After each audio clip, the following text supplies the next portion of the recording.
பிப்ரவரி 18 2023 மகா சிவராத்திரி. இந்த அற்புதமான நாளை தவற விட்டு விடாமல் நீங்கள் பயணம் செய்யும் போது உங்கள் வாழ்க்கைக்குண்டான அனைத்து அருளாசிகளையும் பெற்று உங்களது கஷ்டங்கள் விலகி உங்களது புண்ணிய ஸ்தலங்களுக்கு உண்டான புண்ணிய வாழ்க்கைக்கு உண்டான அந்த கதவுகள் திறக்கப்படும் என்பதில் எல்லளவு மையமில்லை. ஆன்லைன் ஜூம்ல விருப்பமுள்ள நபர்கள் மிகவும் விரைவாக முன்பதிவு செய்து கொள்ளுங்கள்.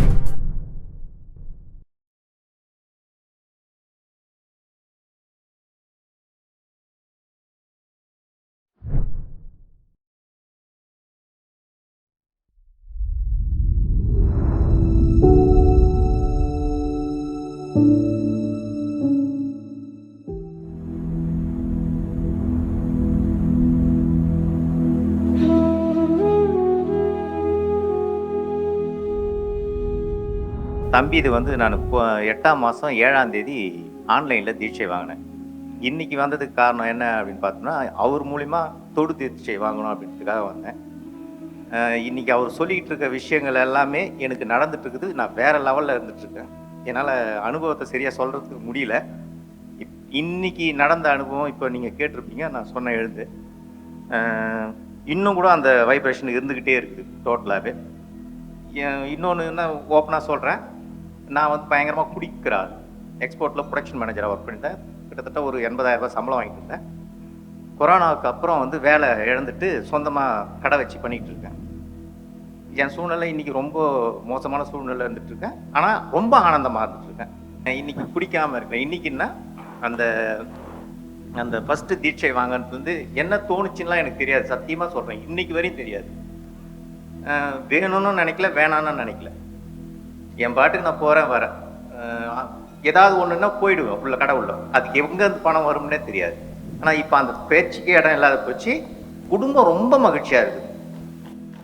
வீட்டில் எப்படி விழுந்து விழுந்து கவனிக்கிறாங்க. வீட்டில் அதை பணம் சம்பாரிச்சு கொடுத்த போது இருந்த மதிப்பு மரியாதைலாம் போய் இப்போ இருக்கிற மதிப்பு மரியாதை, பணமே கொடுக்கல அந்த அளவுக்கு மதிப்பு மரியாதை விழுந்து விழுந்து கவனிக்கிறாங்க. அது இல்லாமல் இப்போது வாரத்தில் ஒரு நாள் நாங்கள் சாப்பிட்றோமோ இல்லையோ ஒரு 5 பேருக்கு அன்னதானம் தயிர் சாதமாக பேக் பண்ணி காலையில் கொடுத்துட்டு வரோம். ஒரு 5 வாரமாக பண்ணிட்டு மிகப்பெரிய ஒரு வியப்பாக நடந்துட்டு இருக்குது. குருவே சரணம், குருவே சரணம்.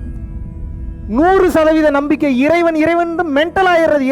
இறைவன் மேலே மென்டல் ஆயிருங்கன்ற நான் தப்பே கிடையாது. ஏன்னா இப்படி நீங்கள் மென்டல் ஆகிட்டீங்கன்னா, புருஷன் பொண்டாட்டி மேலே மென்டல் ஆகிட்டீங்கன்னா கஷ்டம். அவங்களாலே ஒன்றும் பண்ண முடியாது. அவங்களே குந்தாங்கூரா என்ன பண்ணுறதுன்னு தெரியாமல் சுற்றிட்டு திரிகிறாங்க. நீங்கள் அவங்க மேலே மென்டல் ஆனீங்கன்னா என்ன நடக்கும்? ஒன்றும் நடக்காது. நீங்கள் இறைவன் மேலே மென்டல் ஆயிருங்க, கிறுக்காயிருங்க, பைத்தியம் ஆயிருங்க. அப்போ அவர் என்ன பண்ணுவார்னா, உங்களுக்கு ஹார்ம்ஃபுல்லான எந்த விஷயத்தையும் பண்ண மாட்டார். உங்களை அடுத்தடுத்த கட்டம் உங்களை வளர்த்து கொண்டு போய்கிட்டே இருப்பார். மிராக்கிள்லாம் நடக்கும், மிராக்கிள் நடக்கும்.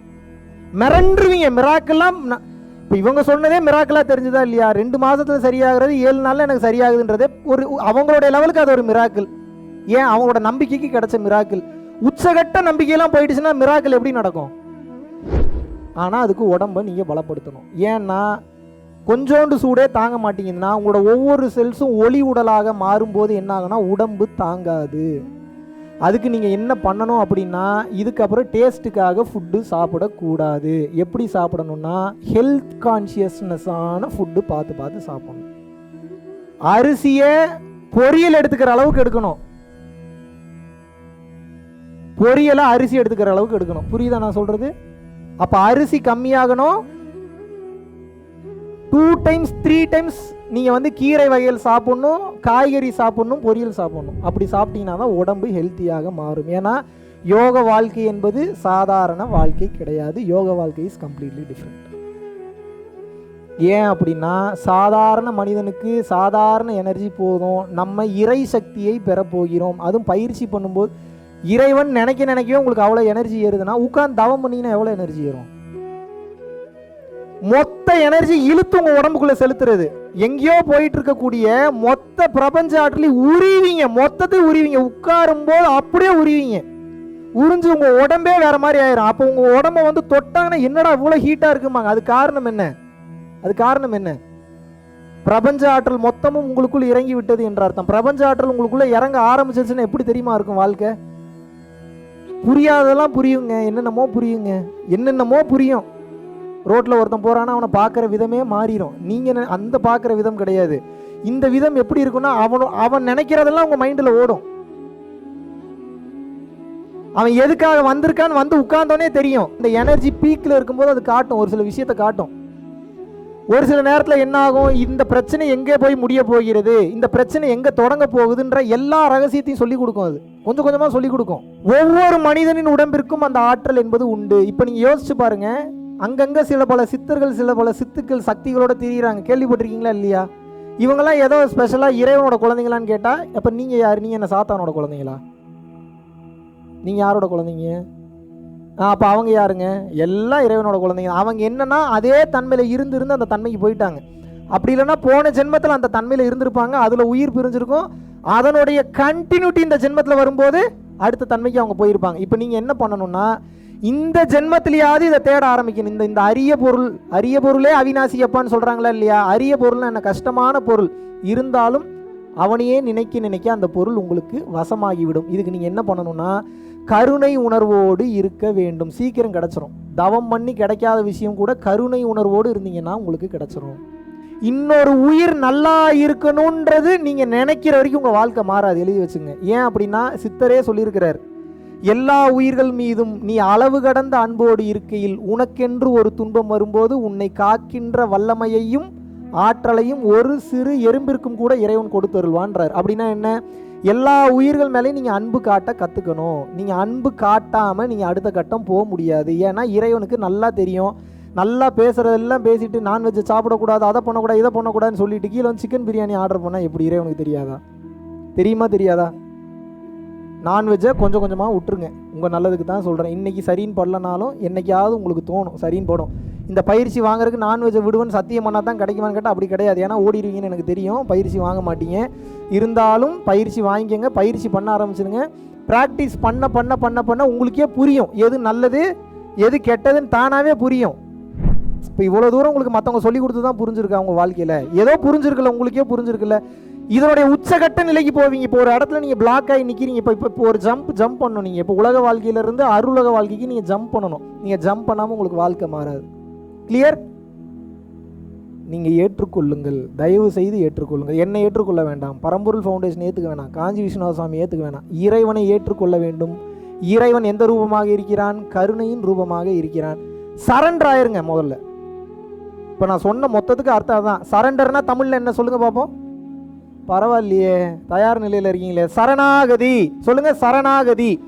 சரணாகதினா என்ன? எல்லா வேலையும் செய்யும் போது இறைவன் இருக்காரு, இறைவன் பார்த்துப்பாரு. நீங்கள் வாயில சொல்லனாலும் பரவாயில்ல, அப்பப்போ வாயில சொல்லிக்கிங்க, அப்பப்போ இறைவன் இருக்காரு.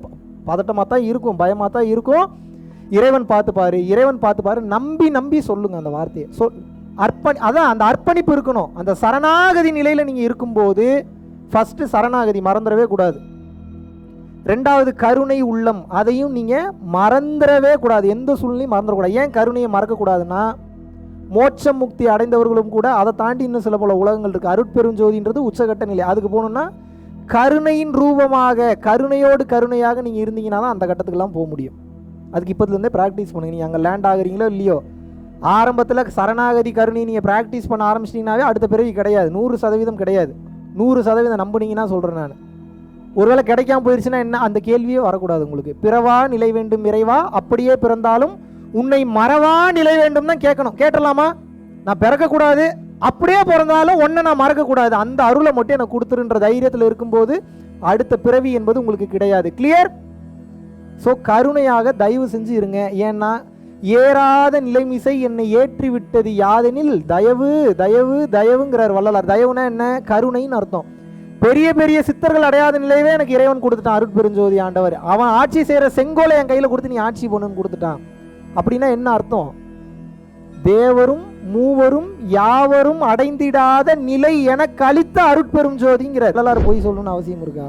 என்ன அவசியம் இருக்கு உங்களுக்கு? எத்தனை பேருக்கு எத்தனை இடத்துல காட்சி கொடுக்குறாரு, எத்தனை அதிசயங்களை நிகழ்த்திருக்காரு. பண்ணாத விஷயம் இல்லை. செத்தவனுக்கு உயிர் கொடுத்துருக்கிறாரு. இறந்தவனை நம்ம எழுப்ப முடியுமா? தூங்கிட்டு இருக்கிறவனும் எழுப்ப முடியல. இறந்தவனை எங்கே போய் நம்ம எழுப்புறது முடியுமா? நம்மளால் எழுப்ப முடியுமா? அப்போ அவ்வளோ பெரிய ஆற்றல் மிக்க மகான்கள் உங்களுக்கு சொல்லிட்டு இருக்காங்கன்னா எப்படி நம்ம அது பொய்யா எப்படி இருக்கும்? அதுக்கு போகணுன்னா கருணையோடு இருக்க வேண்டும். நீங்கள் முதல்ல உங்களை விட்டுட்டு அடுத்தவனை பார்க்க ஆரம்பிங்க. நீங்கள் அடுத்தவனை பார்க்க நீங்கள் தானாகவே ரெடி ஆயிடுவீங்க. இதான் ரகசியம். நீங்கள் உங்களையே பார்த்தீங்கன்னா எனக்கு வேணும் இறுக்கி பிடிப்பீங்க. இறுக்கி பிடிக்கும் போது ஸ்ட்ரெஸ், டிப்ரெஷன். அடுத்தவன் பார்க்கும்போது இங்கே நீங்கள் இருக்க மாட்டீங்க. அந்த உயிருக்கு என்ன தேவை?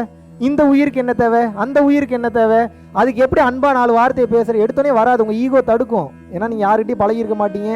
சுத்தமாக முடியல, ரொம்ப டார்ச்சர் பண்ணுற பீஸுங்களை அவாய்ட் பண்ணிடுங்க. அதெல்லாம் என்ன சொன்னாலும் திருந்தாதுங்க, அதெல்லாம் விட்டுருங்க.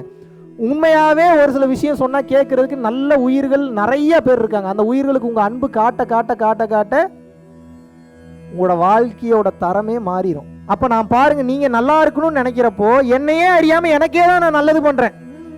தன்னுயிர் தான் அற பெற்றானை ஏனைய மண்ணுயிரெல்லாம் தொழும் அப்படிங்கிறார். அப்படின்னா என்ன? தான் என்கின்ற அகங்காரம் நீங்கிய ஒருவனை, தனக்காக வாழாத ஒருவனை இந்த உலகத்தில் உள்ள உயிர்கள் எல்லாம் கடவுளாகவே பார்க்கும்ன்றான். ஏன் அப்படின்னா தான்றது போயிருச்சுனாவே அவன் கடவுள் தான். அப்ப கருணை வந்துருச்சா? கருணையா இருக்க நீங்க தான் வளர்றீங்க. புரிஞ்சுங்க. அந்த உயிர் நல்லா இருக்கணும்னு நினைக்கும் போது நீங்க வளர்றீங்க. சரணாகதி நிலையில் இருக்கும்போது இறைவா நீ பார்த்துக்க பார்த்துக்க பார்த்துக்க பார்த்துக்கன்னு சொல்லும்போது பக்குவம் வரணும். எப்பேற்பட்ட கஷ்ட நிலையிலையும் வரணும். வர வர வர வர உங்களது உடம்பில் உள்ள செல்கள் அனைத்தும் அருள் எனும் பொருளாக மாறும். அதுக்கு நல்லா சாப்பிடணும். ஹெல்த் கான்சியஸான ஃபுட்டு சாப்பிடணும். அதை மைண்டில் வச்சுக்கோங்க. காய்கறி வகைகள் அதிகமாக சாப்பிடுங்க, பயறு வகைகள் அதிகமாக சாப்பிடுங்க, ஃப்ரூட்ஸ் அதிகமாக எடுத்துக்கோங்க. 3 வேளையும் சாப்பிடுங்க. ஆனால் சாப்பிட்றணும். அரை வயிறுக்கு நிச்சயமாக சாப்பிட்றணும். சாப்பிட்றலாமா? ஏன்னா எனர்ஜியே சுவர் இருந்தால் தானே சித்திரம் வரைய முடியும். எனர்ஜி இருக்குது, உடம்பு போயிடுச்சுன்னா என்ன பண்ணுவீங்க? மனசும் ஆன்மாவும் தெளிவாக இருக்குது, உடம்பு இல்லாமல் என்ன பண்ணுவீங்க? அதனால் உடம்பையும் பாதுகாக்க வேண்டும். பாதுகாத்துடலாமா?